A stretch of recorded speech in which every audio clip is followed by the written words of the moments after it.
जंगल का राजा और एक नन्ही चिड़िया। बहुत समय पहले की बात है। एक घने जंगल में शूरवीर नाम का एक शक्तिशाली शेर रहता था। शूरवीर अपनी ताकत और दहाड़ के लिए पूरे जंगल में मशहूर था। वह खुद को जंगल का अविवादित राजा मानता था और अक्सर घमंड से भरकर चलता था। एक दिन जब शूरवीर दोपहर की नींद ले रहा था, तभी एक छोटी सी गौरैया उसके पास उड़कर आई और उसके कान के पास बैठ गई। गौरैया बहुत खुश थी और अपनी मीठी धुन में चहचहाने लगी। चिड़िया की आवाज से शूरवीर की नींद टूट गई। वह गुस्से में उठा और जोर से दहाड़ा। कौन है जो जंगल के राजा की नींद खराब कर रहा है?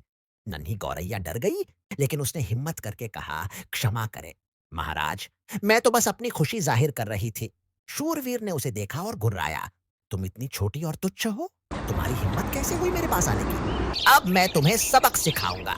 वह जैसे ही चिड़िया पर हमला करने वाला था, गौरैया तेजी से बोली, महाराज, कृपया मुझे जाने दें। हो सकता है कि मैं छोटी हूं, पर एक दिन मैं आपके किसी काम आ सकूंगी। शूरवीर यह सुनकर हंस पड़ा। तुम मेरे काम? तुम मेरा क्या कर सकती हो? उसने उपहास किया, लेकिन फिर भी दया दिखाते हुए उसे जाने दिया। कुछ दिनों बाद शूरवीर शिकार की तलाश में निकला।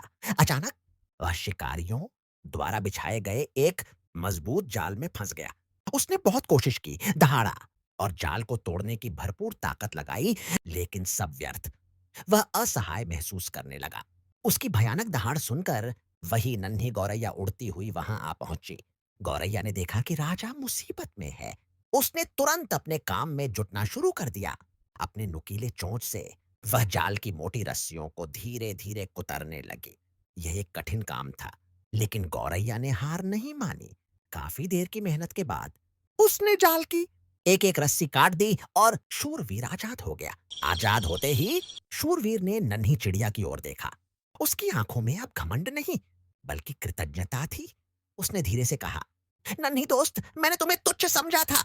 आज तुमने मेरी जान बचाकर साबित कर दिया कि कोई भी प्राणी, चाहे वह कितना भी छोटा क्यों ना हो, किसी भी बड़े काम आ सकता है। उस दिन से शूरवीर ने कभी किसी को छोटा नहीं समझा और नन्ही गौरैया और जंगल के राजा की दोस्ती पूरे जंगल में मशहूर हो गई।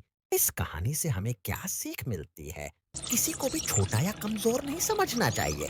हर प्राणी का अपना महत्व होता है। अगर आप चाहें तो मैं इस कहानी को एक और मजेदार मोड़ दे सकता हूँ, या फिर किसी और जानवर के बारे में कहानी लिख सकता हूँ।